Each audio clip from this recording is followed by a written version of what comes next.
ನಡೀತೈತೆ ಅಂದ್ರೆ ಇವರು ಬಾಲಕೃಷ್ಣ ಮತ್ತೆ DK ಶಿವಕುಮಾರ್ ನಾವು ನಾಟಕ ಮಾಡ್ತಾ ಇದೀವಂತೆ, ಕುಮಾರಸ್ವಾಮಿ ಕಡೆಯವರಂತೆ ನಾವು ನಾಟಕದ ಕಂಪ್ನಿ ಇಟ್ಕೊಂಡು ನಾಟಕ ಮಾಡ್ತಾ ಇದೀವಿ. ಅವ್ರು ಕುಂತ್ಕೊಂಡು ಅಲ್ಲಿ ನೋಡ್ತಾರೆ.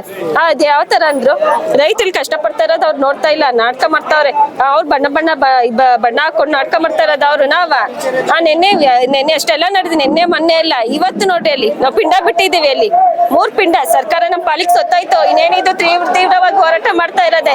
ಇಷ್ಟು ವಿರೋಧ ಇದ್ರೆ ಹೇಗೆ ಫೈನಲ್ ನೋಟಿಫಿಕೇಶನ್ ಮಾಡ್ತಾ ಇದಾರೆ? ಯಾರಿಗೇನ್ ಮಾಡಿದ್ರೆ ನಾವೇನ್ ಮಾಡಿದ್ದೀವಿ? ಸರ್ಕಾರಕ್ಕೆ ನಮ್ಮ ಪಾಲಿಗೆ ಸರ್ಕಾರ ಸೊತ್ತಾಯ್ತು. ಎಲ್ಲರಿಗೂ ಪಿಂಡ ಬಿಟ್ಟಿದೀವಿ, ಸರ್ಕಾರಕ್ಕೆ ಬಿಟ್ಟಿದೀವಿ. ಇನ್ನೇನಿದು ತೀವ್ರ ಹೋರಾಟ ಮಾಡಿ ನಮ್ ಜಮೀನ ಮುಳಿಸ್ಕೊಳ್ಳೋದೆ ಇನ್ ಬಾಕಿ ಇರೋದು. ನಿನ್ನೆ ಬಾಲಕೃಷ್ಣ ಅವರು ಒಂದು ಹೇಳಿಕೆ ಕೊಟ್ಟಿದ್ರು, ಇದು ಕುಮಾರಸ್ವಾಮಿ ಅವರ ಕೃಪಾಪಸಿತ ನಾಟಕ ಮಾಡ್ಲಿ ಅಂತ.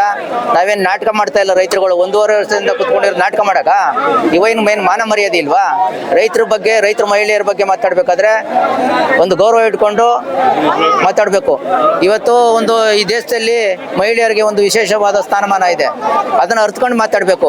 ನಾವು ಮಾಡ್ತಾ ಇರೋದು ದೊಂಬರಾಟ ಅಲ್ಲ. ಇದು ನಮ್ಮ ಭೂಮಿ ಉಳಿಸ್ಕೊಳ್ಳಿಕ್ಕೆ, ನಮ್ಮ ಹಕ್ಕನ್ನ ಪಡ್ಕೊಳ್ಳಿಕ್ಕೆ ಇವತ್ತು ಹೋರಾಟ ಮಾಡ್ತಾ ಇರೋದು. ಇವ್ರಂಗೆ ಪರ ಇರೋರು ದೊಂಬರಾಟ ಮಾಡ್ತಾವ್ರಲ್ಲ, ಆ ರೀತಿ ಮಾಡ್ತಾ ಇಲ್ಲ ನಾವು. ಇವತ್ತು ಮಾಡ್ತಾ ಇರೋದು ಏನು ಮಹಿಳೆಯರಿಗೆ ಅಪಮಾನ ಮಾಡಿದೆ, ಅದು ವಿರುದ್ಧವಾಗಿ ರಸ್ತೆ ಚಳುವಳಿ ಮಾಡಿ ಪಿಂಡ ಪ್ರದಾನ ಏನೋ ಅಂತಾರಲ್ಲ, ಅದನ್ನ ಮಾಡ್ತಿದೀವಿ.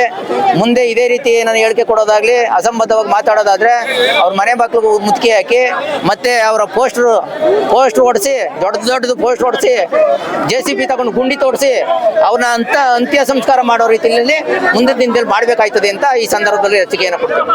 ಕರುನಾಡು ಟೈಮ್ಸ್ ಚಾನೆಲ್ನಲ್ಲಿ ಸುದ್ದಿ ಮತ್ತು ಜಾಹೀರಾತು ನೀಡಲು ಈ ನಂಬರ್ಗೆ ಕರೆ ಮಾಡಿ.